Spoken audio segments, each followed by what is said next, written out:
கோவிந்தவாடி அகரம் கிராமத்தில் வயதான பெண்மணியின் வீட்டுமனையை அபகரித்து அத்துமீறி வீடு கட்டி அடியாட்களை கொண்டு கொலை மிரட்டல் விடுத்து நடுத்தெருவில் நிற்கும் தன் வீட்டுமனையை மீட்டு வீடு கட்டி வாழ வைக்க கோரி மாவட்ட ஆட்சியரிடம் வள்ளி என்ற வயதான பெண்மணி மனு.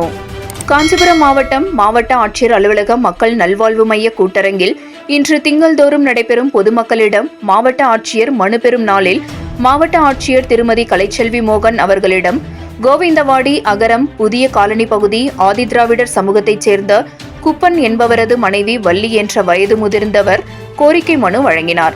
அந்த மனுவில் ஆதிதிராவிடர் சமூகத்தைச் சேர்ந்தவர் தான் என்றும் தினக்கூலி வேலை செய்யும் போது 1997 வருடம் ஆதிதிராவிடர் நலத்துறை மூலம் இலவச வீட்டுமனை கொடுத்ததாகவும் அந்த வீட்டுமனையில் குடிசை கட்டி வாழ்ந்து வந்தபோது வீடு பாழடைந்து இடிந்து போய்விட்டதாகவும் அவரது எதிர் வீட்டில் வசிக்கும் கோகுல்ராஜ் என்பவர் வார்டு உறுப்பினராக இருப்பதாகவும் அவர் தனது வீட்டுமனையை அபகரிக்கும் நோக்கில் தனக்கு அரசாங்கம் மூலம் தொகுப்பு வீடு வாங்கி தருவதாக கூறி தனது பட்டாவை வாங்கி வைத்துக் கொண்டு வீடு வாங்கி தராமல் ஏமாற்றி வந்ததாகவும் அதன் பிறகு தானே கட்டிக்கொள்வதாக கட்டுமான பொருட்கள் செங்கல் மணல் அனைத்தும் தன் மனையில் இறக்கி வைத்ததாகவும் கோகுல்ராஜ் அந்த மனையை உன் தாயார் மூலம் வாங்கிவிட்டதாக பொய் சொல்லி தன்னையும் தனது 2 மகள்களையும் அடித்தது சம்பந்தமாக பல்வேறு துறை அதிகாரியிடம் புகார் மனு அளித்ததாகவும் இதுவரை நடவடிக்கை இல்லை என்றும் அதன் பிறகு தமிழக முதல்வரிடமும் மாவட்ட ஆட்சியரிடமும் RDO ஆகியோரிடமும் மனு கொடுத்ததன் விளைவாக கிராம நிர்வாக அலுவலர் வருவாய் ஆய்வாளர் மண்டல வட்டாட்சியர் மற்றும்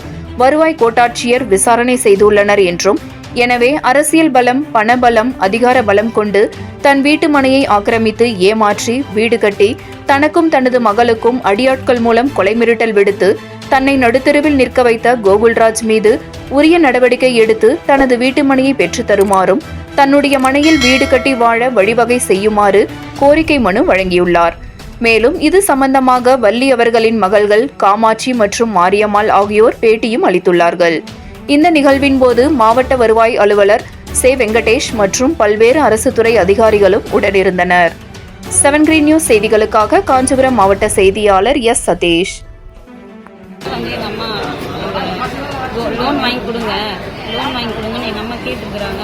அதுக்கு அந்த பட்டா கொடுங்க நாங்கள் வாங்கி எதிர் வீடு தான் அவர் வாங்கி அவர் வந்து என்ன இருக்கிறாரு வார்டு மெம்பராக இருக்கிறாரு. அவர் வந்து வார்டு மெம்பராக இருக்கும் அந்த தைரியத்தில் சரி வாங்கி கொடுப்பாங்க அப்படின்ற தைரியத்தில் வந்து எங்கள் அம்மா கொடுத்தாங்க. அதை கொடுத்த உடனே அவர் என்ன பயன்படுத்தினாரு, எங்களுடைய கல் மண் காலங்கள் எல்லாத்தையும் மூடிட்டு எங்களோட பொருளெல்லாம் எங்கே எடுத்துகிட்டு போய் வச்சாங்கன்னு தெரியல. நாங்கள் போய் கேட்டதுக்கு எங்களை ஆள் வச்சு அடிக்கிறதுக்கு வந்தாங்க. எங்களை ரொம்ப பிரச்சனை பண்ணாங்க. எங்கள் அம்மா எங்களையும் பேசினாங்க. அவங்க குடும்பத்தாரு அவங்க அரக்கோணத்துலேருந்து ஆளை கூப்பிட்டு வந்து நாங்கள் அவங்கள வந்து கொலை பண்ணிடுவோம், ஜேசி வச்சு தூக்கிடுவோம் அப்படின்னு சொல்ல வச்சு நாங்கள் போலீஸ் ஸ்டேஷன் டைமாக 4 வருஷமாக தெரிஞ்சோம். அதுக்கப்புறம் நாங்கள் முதலமைச்சர் மையத்துக்கும் நாங்கள் போனோம். அங்கே போயிட்டு நாங்கள் முதலமைச்சர்கிட்ட மனு கொடுத்தோம், கலெக்டர்கிட்ட கொடுத்துருக்கோம், எஸ்பி ஆஃபீஸில் கொடுத்துருக்கோம். எல்லாம் நாங்கள் மனு கொடுத்தோம், RDO மேடம் கிட்டே நாங்கள் கொடுத்துருக்கோம். எங்களை விசாரணைக்கு கூப்பிட்டுருக்காங்க. நாங்கள் விசாரணைக்கு ஆஜராகிருக்கிறோம். அவங்களும் வந்திருக்காங்க. அவங்க வந்து என்னோட இடம் அப்படின்ற மாதிரி அவங்க பேசுகிறாங்க. அதுக்கு நீங்கள் வந்து இப்போ வந்து RDO மேடமும் விசாரித்தாங்க. இப்போ 1ஆம் தேதி 1ஆம் மாதம் விசாரிச்சாங்க. விசாரிச்சதில் நாங்கள் இப்போ விசாரணை பண்ணியிருக்கோம், நாங்கள் உங்களுக்கு நல்ல தகவல் கொடுக்குறோம் அப்படின்னு சொல்லியிருக்காங்க. அதுபடி அந்த மேடம் வந்து எங்களுக்கு நல்லபடியாக எங்களோட இடத்த மீட்டு எங்களை அந்த இடத்துல வீடு கட்டி வாழ வைக்கிறதுக்கு நீங்கள் தான் வழிகாட்டணும். இப்போ எங்களுக்கு நடுத்தெருவில் இருக்கிறோம். நாங்கள் எங்கள் அம்மா இப்போ வீடு இல்லாத இருக்கிற வீட்டையும் காலி பண்ணி வச்சுட்டாங்க. இப்போ எங்கே போகிறதுன்னு தெரியல எங்களுக்கு. நீங்கள் தான் ஒரு நல்ல பதிலை சொல்லணும். நன்றி.